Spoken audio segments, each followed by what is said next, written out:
7 etapas do crescimento de escritórios de advocacia. Este é o tema desse vídeo.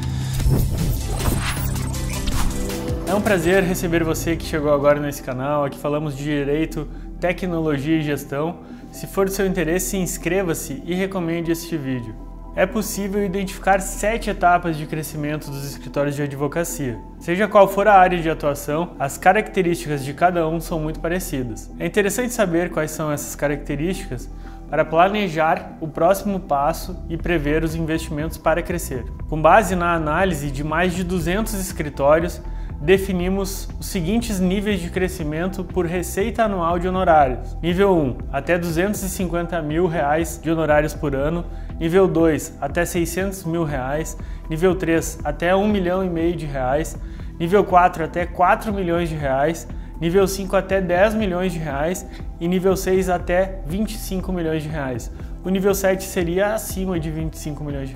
Acima de R$25 milhões são raros os escritórios. Um escritório de nível 1 não tem equipe, é apenas um advogado com 2 ou 3 ajudantes. É um escritório simples. Nesse modelo, o uso da tecnologia é muito pequeno. A falta de uma linha de produção impede a automatização dos procedimentos. O marketing jurídico é mínimo e sem investir dinheiro. Não há separação do financeiro e das finanças pessoais do advogado. E não há treinamento para o desenvolvimento do pessoal.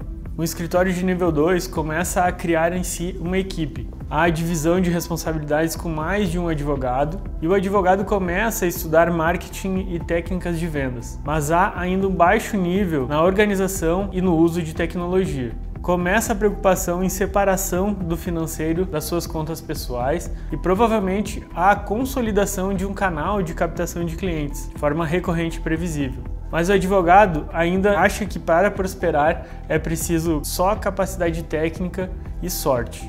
No nível 3, surge a especialização e a setorização do escritório. Há um financeiro independente e organizado, como responsável permanente. Outros setores podem surgir pela necessidade, como o setor recursal ou a controladoria. Inicia-se uma preocupação com o treinamento de novos colaboradores. Implementa-se métodos de controle, como prazo fatal, regras de produtividade e recompensas. Com o financeiro organizado, começa a se cuidar com atenção para a margem e, com isso, a preocupação real com a produtividade. Já estamos falando aqui de equipes com 10 a 20 pessoas, mais ou menos. Na captação se consolida, então, mais de um canal de atendimento e de aquisição de clientes. Com isso, o escritório fecha entre 20 e 50 novos contratos por mês, podendo variar de acordo com a precificação e o tipo de ação. A contabilidade vira um problema real para evitar a tributação excessiva. O escritório cria um fundo de reserva para não sofrer mais com a sazonalidade. Mas erros de gestão levam sempre e inevitavelmente a problemas comuns,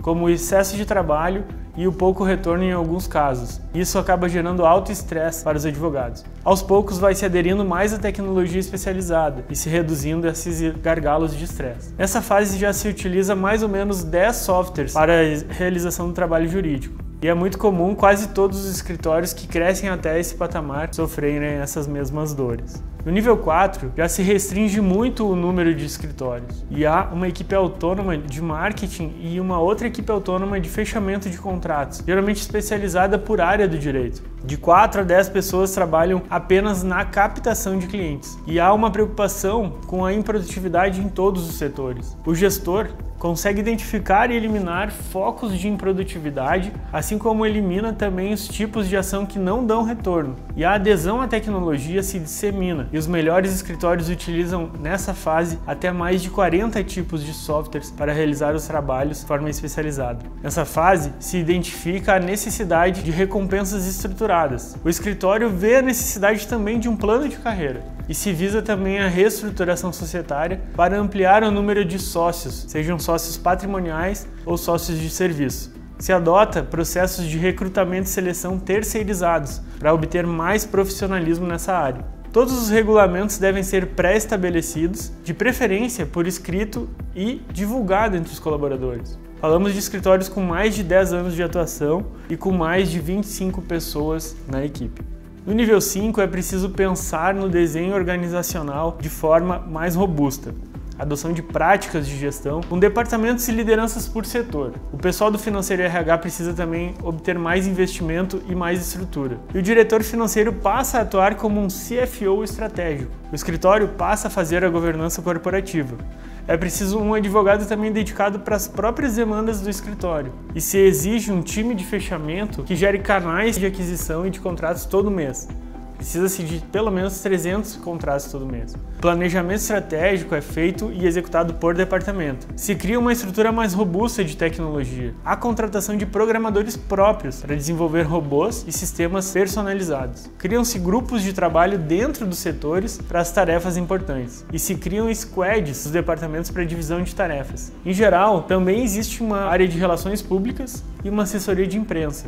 Por fim, no nível 6, a gestão assume as características essenciais de uma gestão organizacional completa. Falamos de 50 a 150 pessoas nesse nível. É preciso fortalecer e manter presente a cultura em todos os setores. Uma equipe dedicada à cultura é bem-vindo. Ter regras de relacionamento, rituais semanais e mensais de alinhamento geral são muito importantes. Processos democráticos e justos para o crescimento na organização. Há departamento de contabilidade financeiro para medir e acompanhar e aumentar a margem de lucro constantemente. É necessário um planejamento tributário com acompanhamento todos os meses. E um departamento jurídico próprio para o escritório é indispensável. E o nível 7 é o que chamamos de superbancas, que possuem uma gestão completa e já ultrapassam R$1 bilhão de receita em alguns casos aqui no Brasil. Mas esse nível merece um vídeo à parte, para tratarmos só sobre esse nível de escritórios de advocacia.